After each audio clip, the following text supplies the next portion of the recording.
মধুপুর থানার গোপন খবরের ভিত্তিতে ত্রিপুরার খ্যাতনামা সঙ্গীতশিল্পী পরিতোষ সরকারের বাড়ি থেকে শুকনো গাঁজাসহ সঙ্গীতশিল্পীকে গ্রেফতার করে মধুপুর থানা।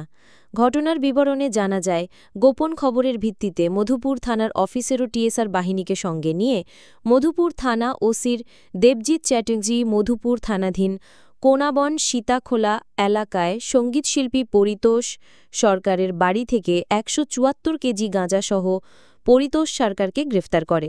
সঙ্গীতশিল্পী পরিতোষ সরকার দীর্ঘদিন ধরে গাঁজার ব্যবসার সঙ্গে জড়িত ছিল, তাই মধুপুর থানা দীর্ঘদিন ধরে ওত পেতে বসে রয়েছে হাতে নাতে গ্রেফতার করতে। পরবর্তী সময়ে মধুপুর থানার ওসির কাছে একটি গোপন খবর আসে, সঙ্গীতশিল্পীর বাড়িতে শুকনো গাঁজা মজুত করা হয়েছে। রবিবার দিন পুলিশ ও টিএসআর বাহিনীর যৌথ অভিযানে সফলতা অর্জন করে ১৭৪ কেজি গাঁজাসহ সঙ্গীতশিল্পী পরিতোষ সরকারকে গ্রেফতার করে মধুপুর থানায় নিয়ে আসে। অভিযুক্ত খ্যাতনামা শিল্পীর বিরুদ্ধে এডিপিএস অ্যাক্টে মামলা গ্রহণ করে।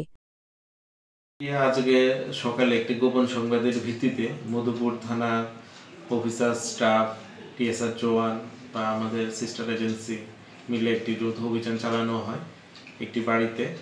ওই বাড়িতে অভিযানকালে আমরা প্রচুর পরিমাণে ড্রাই গাঞ্জা রিকভার করতে পারি এবং এই বাড়ির পরিতোষ সরকার নামে একজনকে আমরা ঘটনাস্থল থেকে গ্রেপ্তার করি।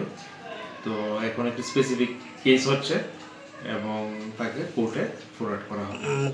মধুপুর থানাধীন সীতাখোলা গ্রামাঞ্চল থেকে তাকে গ্রেপ্তার করা হয়েছে এবং তার পজিশন থেকে আমরা প্রচুর পরিমাণে ড্রাই গাঁজা আনুমানিক 174 কেজি